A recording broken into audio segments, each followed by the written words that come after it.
Good morning student. आज का हमारा टॉपिक है sequence and series.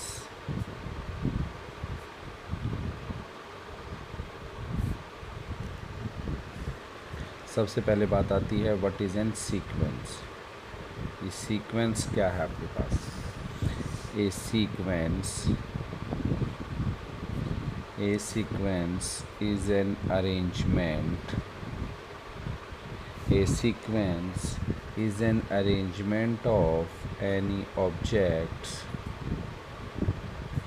or a set of numbers in a particular order. In a particular order by some rule. उसने क्या कहा? What is a sequence? एक sequence is an arrangement. ये क्या है? एक अरेंजमेंट किसकी? ऑब्जेक्ट्स की या नंबर्स की। किस में? एक पर्टिकुलर ऑर्डर में। और किसके तहत? एक रूल के तहत। एक तो मीन्स यहाँ पर एक पर्टिकुलर ऑर्डर होता है और वो क्या होते हैं? वो सारी अरेंजमेंट किसके अकॉर्डिंग होती हैं? किसी रूल के अकॉर्डिंग। जैसे फॉर एग्जांपल मैंने कह दिया A1 A2 and A3 and up to so on AN। ये हमारे पास क्या है? एक सीक्वेंस। इसमें एक पर्टिकुलर ऑर्डर है और हमारे पास क्या है? इसमें एक पर्टिकुलर रूल भी है। अब नेक्स्ट है हमारे पास सीरीज़। सीरीज़ क्या होती है आपकी? सीक्वेंस तो आपको पता लगी। सीक्वेंस का एग्जांपल आपका क्या हो सकता है? जैसे आप कह दोगे, आपने कहा 1 1 2 2 2, फिर आपने कह दिया 3 3 3 3, तो नेक्स्ट आप देख के बता सकते हैं क्या आएगा? 4 4 4 4 4 and up to so on. ये हमारे पास क्या है? एक सीक्वेंस। इसमें क्या है? हमारे पास एक अरेंजमेंट है। किसका? ऑब्जेक्ट्स का। कैसा ऑर्डर है उनका? पर्टिकुलर ऑर्डर है। पहले 1 है, फिर उसमें से रूल क्या है? पहले 1 1, फिर 2 2 2, फिर 3 3 3 3, फिर 4 को 5 टाइम्स, 5 को 6 times and up to so on. Next आता है हमारे पास सीरीज़। सीरीज़ क्या है? उसने क्या कहा? If A1 A2 A3 and up to so on AN be sequence. अगर ये आपकी सीक्वेंस है देन इनको सबको हम अगर हम ऐड कर दूं A1 plus A2 plus A3 up to so on AN is a series. तो ये आपकी क्या हो जाएगी? सीरीज़। अब सीरीज़ आपकी फाइनाइट भी हो सकती है और इनफाइनाइट भी। वो किस पर डिपेंड करेगा? सीक्वेंस पर। अगर सीक्वेंस फाइनाइट है तो सीरीज़ भी फाइनाइट होगी। सीक्वेंस इनफाइनाइट है तो सीरीज़ भी क्या होगी आपकी? इनफाइनाइट। अब नेक्स्ट आता है आपके पास सीरीज़ में हम दो तरह की अब आता है next progression.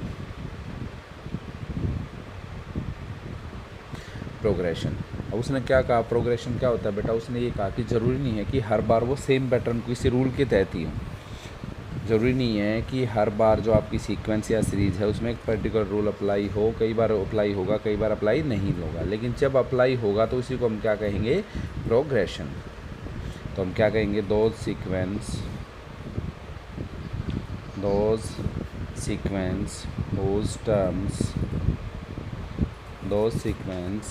whose terms follow certain patterns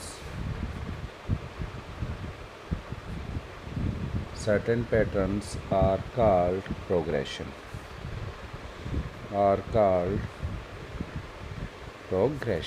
अब उसमें हम दो तरह की प्रोग्रेशन पढ़ेंगे। पहले हम पढ़ेंगे AP, जो आप 9th 10th क्लास में पढ़ चुके हैं। AP की फुल फॉर्म है arithmetic progression.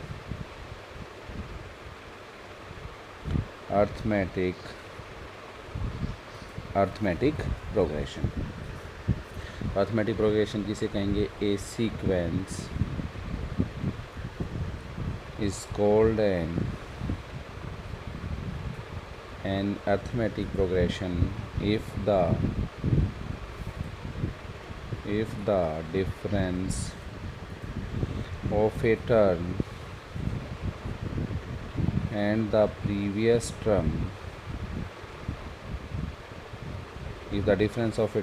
previous term is always same।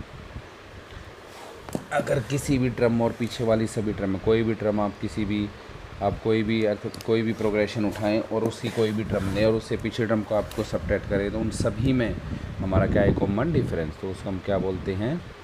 Arithmetic progression. जैसे फॉर एग्जांपल मैं कहूँ 1 4 7 10 and up to so on 10 minus 7 gives 3, 7 minus 4 gives 3, 4 minus 1 gives 3। तो ये हमारे पास क्या है, एक AP है। अब सबसे पहला जो क्वेश्चन आता है वो यही आता है कि आप कैसे चेक करेंगे कि जो गिवन आपके पास सीक्वेंस है वो आपकी AP है या नहीं है। तो उसके लिए एल्गोरिथम क्या है आपके पास, एल्गोरिथम आपका क्या होता है, कुछ स्टेप्स जिनसे हम कोई चीज़ प्रूव करते हैं। एल्गोरिथम क्या है चेक करने का, अगर आपको चेक करना है, in order to check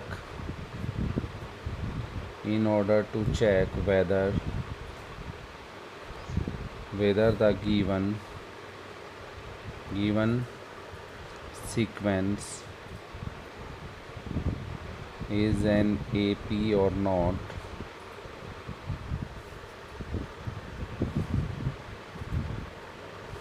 we follow given steps. तो ये स्टेप आपको फॉलो करने हैं। नंबर 1 स्टेप आपका है ऑब्टेन AN। आपके पास अगर AN दिया है तो ठीक है, अदरवाइज़ आप AN निकाल लीजिए। Second, replace N by N+1 to get AN+1। Third step क्या होगा, कैलकुलेट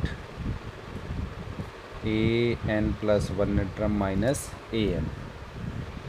फोर्थ स्टेप क्या होगा, if AN+1 minus AN is independent of N then this is an AP, otherwise it is not an AP। जैसे एक example से हम clear करते हैं। जैसे फॉर एग्जांपल फर्स्ट क्वेश्चन है आपके पास, show that the sequence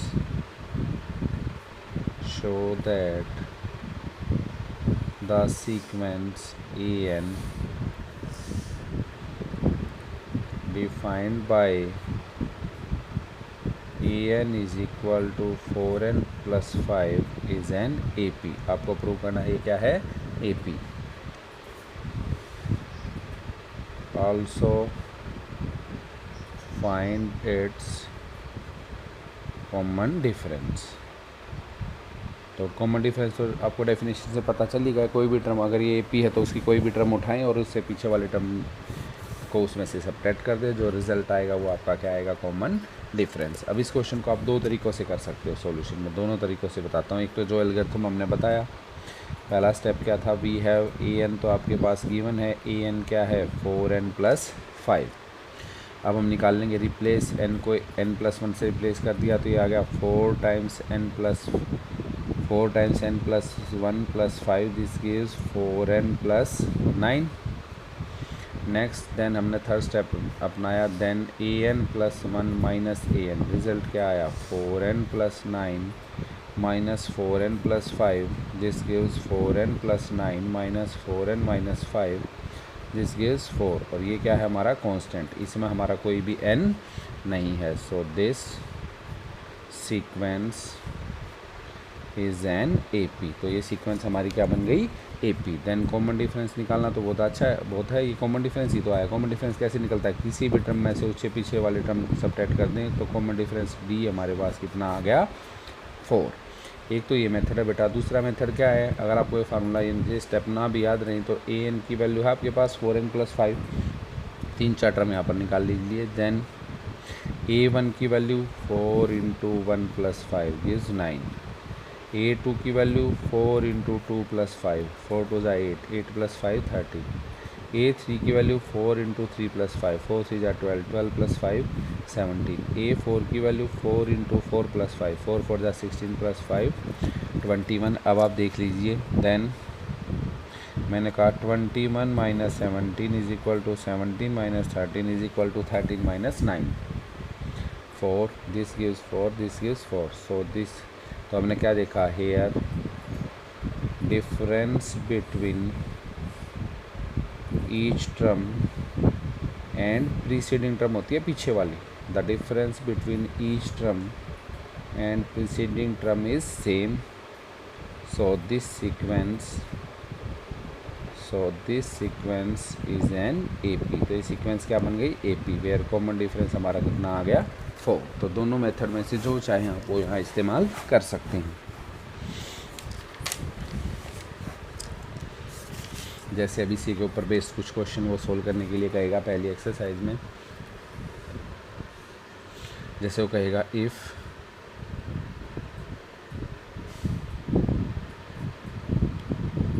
an is equal to n square minus n plus 1, where an is the nth term of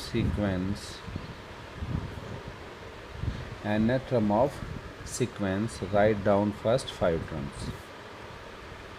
Write down first 5 terms. तो इसकी फर्स्ट 5 टर्म्स हमने लिखनी है। बहुत ईजी है। वी हैव ए एन आपके पास है n square minus n plus 1, then a one क्या आएगा 1 का square minus 1 plus 1 gives 1। A two क्या आएगा 2 का स्क्वेयर माइनस 2 प्लस 1 2 का स्क्वेयर 4, 5 माइनस 2 कितना आ जाएगा 3।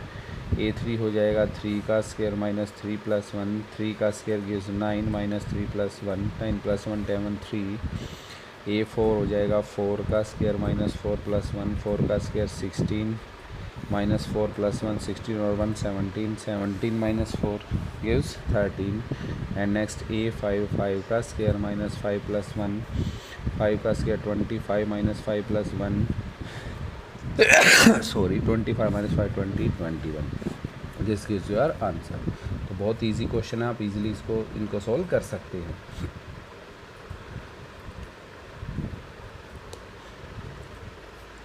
तो इस तरह के क्वेश्चन आपको इजीली सॉल्व करने हैं। अब हम जो नेक्स्ट क्वेश्चन करेंगे वो हम करेंगे एपी के ही करेंगे। तो एपी में हम देखते हैं क्या क्या होता है। जैसे हमारे पास है for example A1 A2 A3 and up to so N A N B N term of AP M term of N AP. तो ए यहाँ पर ए कह दो चाहे A1 कह दो चाहे ए कह दो, उसको हम यहाँ पर क्या ट्रीट करेंगे फर्स्ट ट्रम। ए एन क्या होगी हमारी nth ट्रम या लास्ट टर्म भी कह सकते हैं इसको। डी होगा हमारा कॉमन डिफरेंस, और कॉमन डिफरेंस यहाँ पर कैसे निकलेगा, किसी भी टर्म में से उसके पीछे वाले टर्म आप सब्ट्रैक्ट कर देंगे। तो A N plus 1 minus A N या A N minus A N minus 1 gives D. तो डी की वैल्यू हम जनरली कैसे निकालेंगे, A N plus 1 minus A N या ए एन माइनस में ए एन माइनस 1। तो अगर आपको ए का पता है डी का पता है तो आप कोई भी यहाँ पर वैल्यू निकाल सकते हैं। अब बात आ गई जनरल टर्म की। जनरल टर्म का formula, general term of an A P. तो general term of an A P के लिए आपने क्या देखा, देखिए general term of A P का फार्मूला होगा ए एन का फार्मूला होगा यहाँ पर, वो आप पहले भी पढ़ चुके हैं, ए प्लस में एन माइनस 1 इंटू डी। तो ये फार्मूले आपको ध्यान रखने हैं और आप इजीली इस क्वेश्चन को सोल्व कर सकते हैं।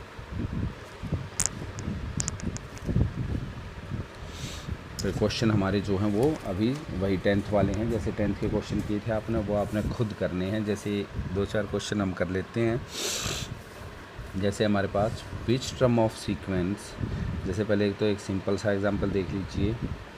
एग्जांपल फर्स्ट है, show that the sequence is an AP.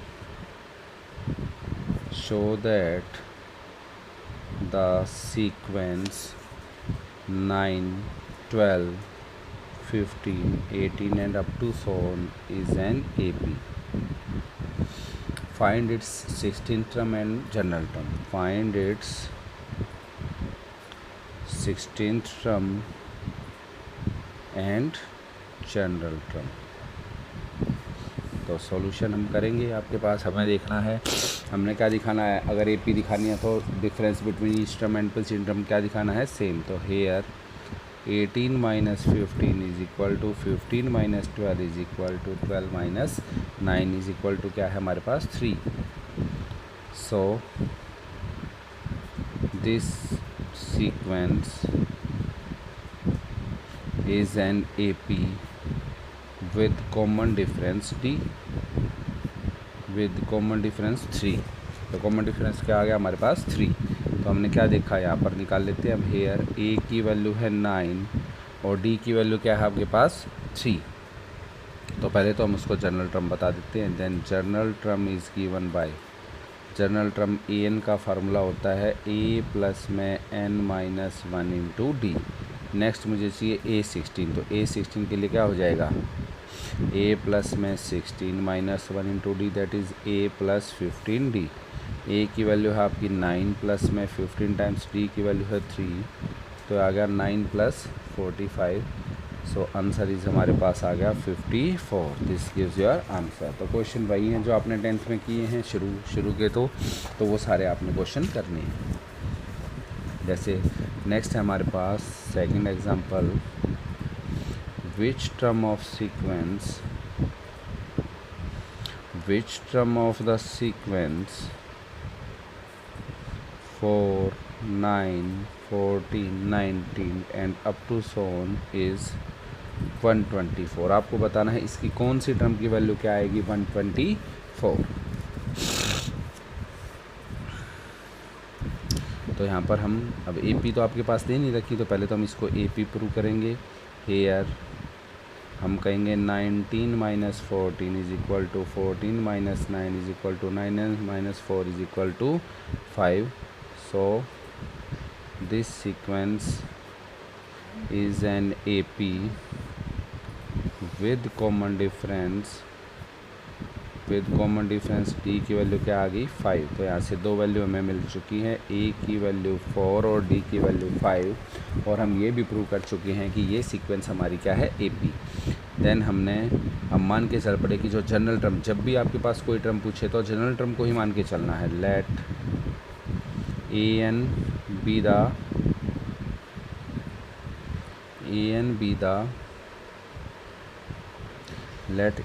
the term whose value is 124। तो हम n टर्म की वैल्यू क्या लेके चल पड़े, 124। n टर्म की वैल्यू क्या होती है, a प्लस में n minus 1 into d is equal to 124। a की वैल्यू आपके पास है, d की वैल्यू आपके पास है, is equal to 124 which gives n minus 1 into 5 is equal to 120 which gives n minus 1 is equal to, हो गया 5 2 ज़ा 10, 5 4 ज़ा 20 which gives n minus 1 is equal to 20 which gives n की वैल्यू कितनी आ गई 21। इसका मतलब 21st टर्म जो होगी हमारे पास, हमारी जो 21st टर्म है, देखिए एक बार फिर से an इज इक्वल टू 124, तो a की वैल्यू 124 माइनस 4 विच गिव्स 120। तो जो 21st टर्म है हमारी, वही हमारी क्या होगी इसकी 21st टर्म की वैल्यू क्या होगी हमारे पास 124। तो इस तरह से आप इन क्वेश्चनों को ईजिली सॉल्व कर सकते हैं। तो ये शुरू के क्वेश्चन जो है बेटा, ये वही हैं जो आपने 10th तक का रखे हैं। तो आज आपका काम यही है कि आपको शुरू के वो सारे क्वेश्चन सॉल्व करके देखने हैं। Thank you.